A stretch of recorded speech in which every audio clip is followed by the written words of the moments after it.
Nadie quiere que los mercados se desplomen porque eso resulta devastador para la gente pobre y la que carece de educación financiera. Sin embargo, nadie puede evitar que suceda. Los colapsos se producen porque los gobiernos sostienen a los mercados y suceden por razones que están fuera del control de cualquier persona. No obstante, tu respuesta ante el descalabro inminente y tu preparación para recibirlo será lo que determine en mayor medida cómo será tu futuro financiero en los años venideros. Tú decides. ¿Te vas a preparar a través de la educación financiera que encontrarás en este libro? ¿Estarás listo para actuar de la manera adecuada y para beneficiarte de las próximas crisis económicas?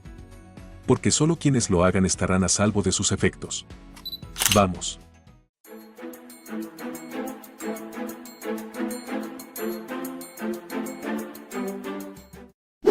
A la mayoría de la gente le han enseñado que debe trabajar duro, pagar impuestos, ahorrar dinero, comprar una casa, salir de deudas e invertir en la bolsa de valores. La gente de la clase media tiene problemas financieros porque les pide consejos a vendedores, no a gente rica. Hay muchas razones por las que los ricos no trabajan por dinero, los impuestos son una de ellas.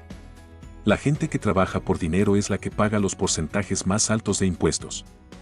La razón principal es porque, a partir de 1971, el dólar estadounidense dejó de ser dinero y se convirtió en una divisa por decreto, es decir, dinero sin valor, dinero que no está respaldado por nada excepto un decreto gubernamental. En pocas palabras, el gobierno crea leyes y dice que un pedazo de papel es dinero, moneda de curso legal. Por ejemplo, la gente tiene que pagar sus impuestos en la divisa por decreto de un país, o sea que no puedes pagarlos con oro ni con pollos. Los gobiernos suelen gastar más de lo que recolectan por concepto de impuestos.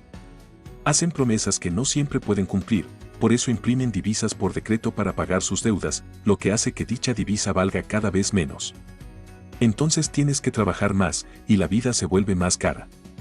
Cuando el dólar estadounidense estaba respaldado por el oro, era difícil imprimir dinero, pero en cuanto se derogó el patrón oro, las imprentas empezaron a trabajar sin descanso y los ahorradores se convirtieron en perdedores. Lo son porque pagan impuestos en ganancias por interés y a menudo lo hacen con dinero por el que ya pagaron impuestos, proveniente de ingreso ganado. Además están perdiendo dinero porque el poder adquisitivo de sus ahorros disminuye debido al sistema bancario. Tanto la expansión cuantitativa como la reserva bancaria fraccionaria son factores.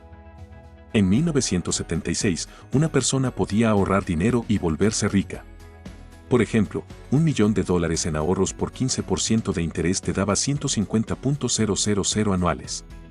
En ese momento, uno podía vivir muy bien con $150.000 al año. Pero las cosas han cambiado. La inflación existe porque los gobiernos continúan imprimiendo billetes. Añade este dato a la mezcla, en 30% del mundo, las tasas de interés están por debajo de cero. Una de las razones por las que los ricos se están enriqueciendo es porque les encanta la deuda. Los ricos saben cómo usarla para generar más dinero.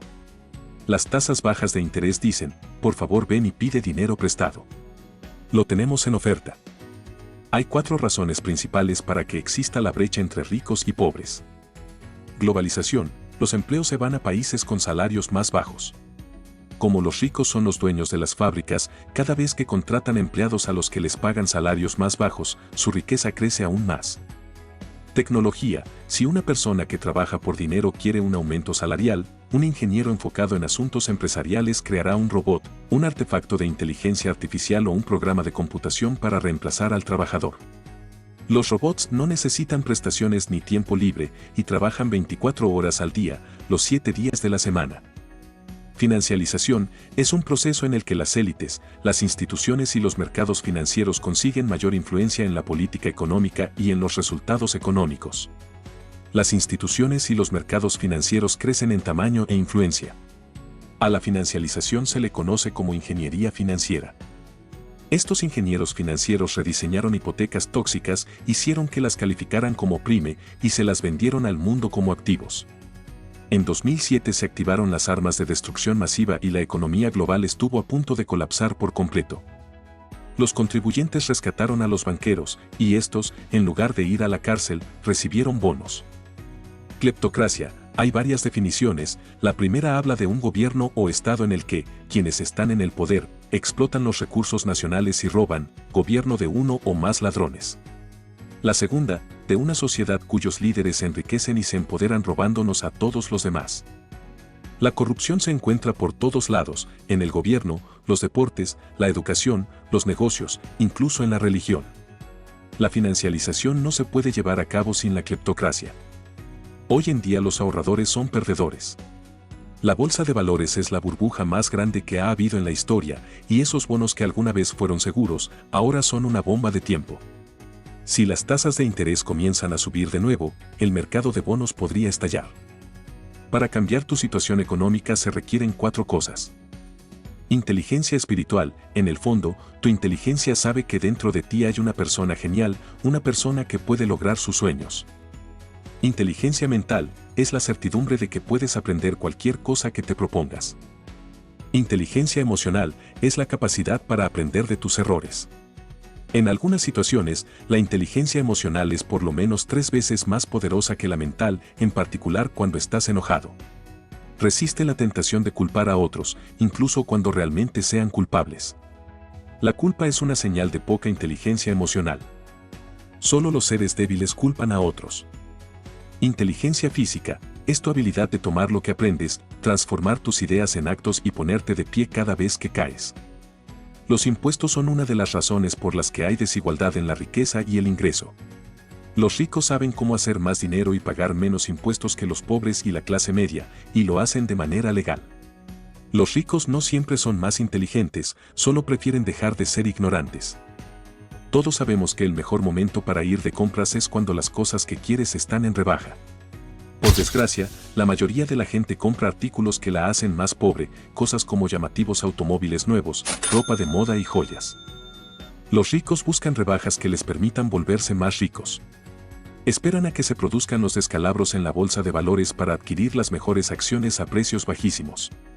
Se colocan en el lugar adecuado para adquirir bienes raíces que terminan siendo una ganga. Compran oro, plata y negocios por casi nada.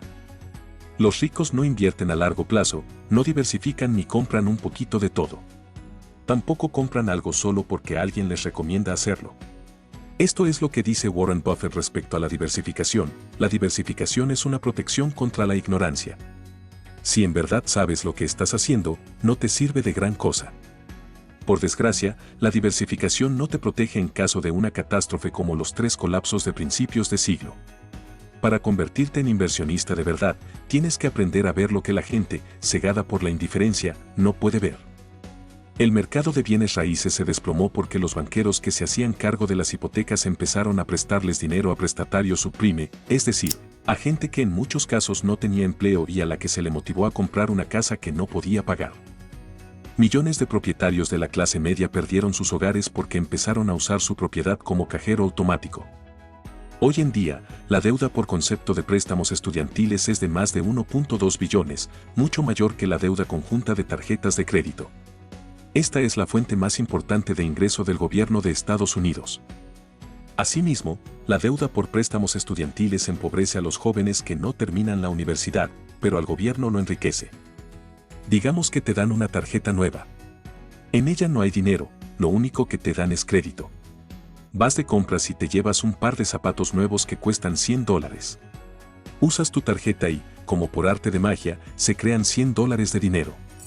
Al mismo tiempo, también se crean $100 por concepto de deuda. Esos $100 fluyen hacia la economía y hacen feliz a la gente. El problema es que ahora tienes que trabajar para pagar esa deuda. Una de las razones es que la economía crece cada vez que tú creas dinero al pedirlo prestado. En cuanto pagas la deuda, la economía se contrae.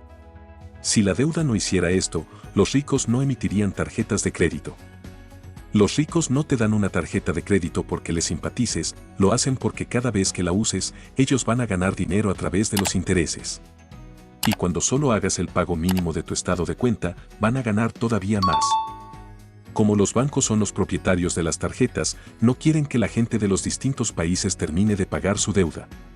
Países como Grecia y el protectorado estadounidense de Puerto Rico están enfrentando el incumplimiento, lo que significa que no pueden hacer los pagos de intereses mínimos de su deuda. Por esta razón los bancos les permiten a los países reestructurar.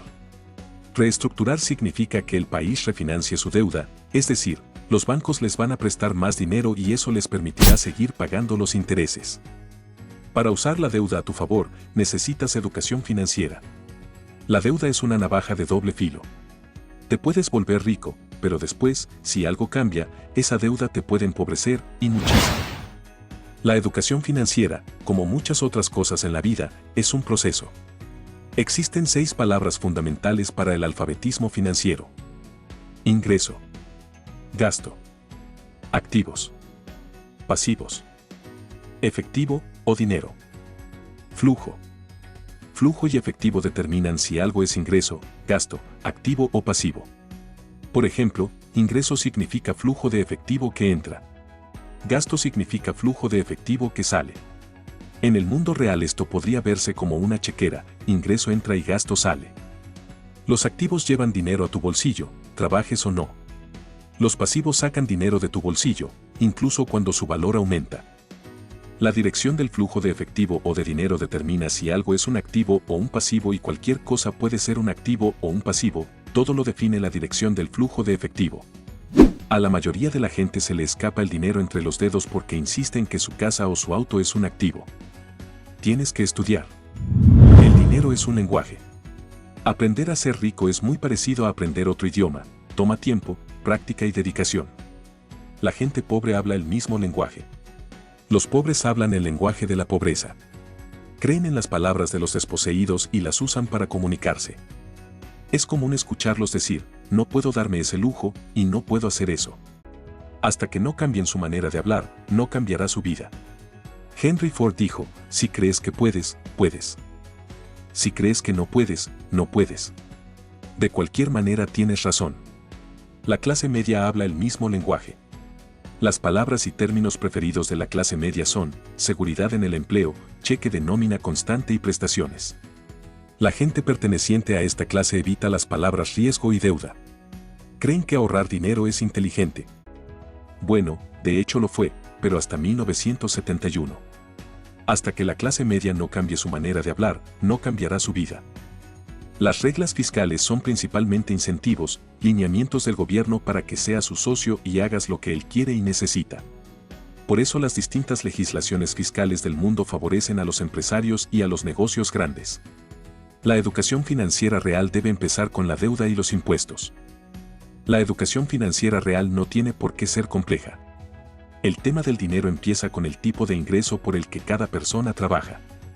Existen 3. Ingreso ganado u ordinario. Ingreso de portafolio. Ingreso pasivo. Cada vez que le recomiendas o animas a una persona a conseguir un empleo, esa persona empieza a pensar como empleado y a trabajar para obtener ingreso ganado.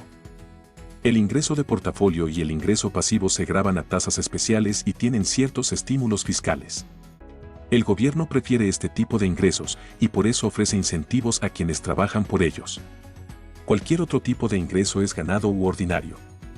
Los ricos trabajan para conseguir ingreso de portafolio e ingreso pasivo. Al ingreso de portafolio también se le llama ganancias de capital, que se producen cuando compras barato y vendes caro. Por último, el ingreso pasivo. Es el dinero que fluye de un activo. Tu activo produce dinero. En el ámbito inmobiliario, al ingreso pasivo se le llama ingreso por rentas. Por ejemplo, si compras una propiedad para rentar por $100,000 y tu ingreso mensual neto por rentas es de $1,000, esos $1,000 son el ingreso pasivo. En la mayoría de los casos, los pobres y la gente de la clase media solo reciben ingreso ganado u ordinario. Las escuelas les enseñan a los estudiantes a trabajar por dinero.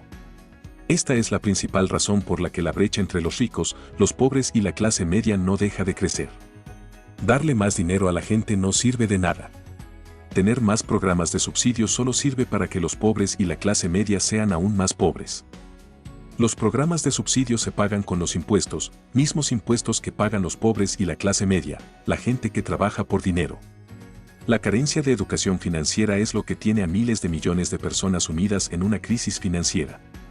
Las escuelas les enseñan a los estudiantes a trabajar por ingreso ganado. Si te ha gustado este video, no olvides dejarle tu like, comentar qué te ha parecido y suscribirte para que sigas recibiendo todos los videos que subimos para ti.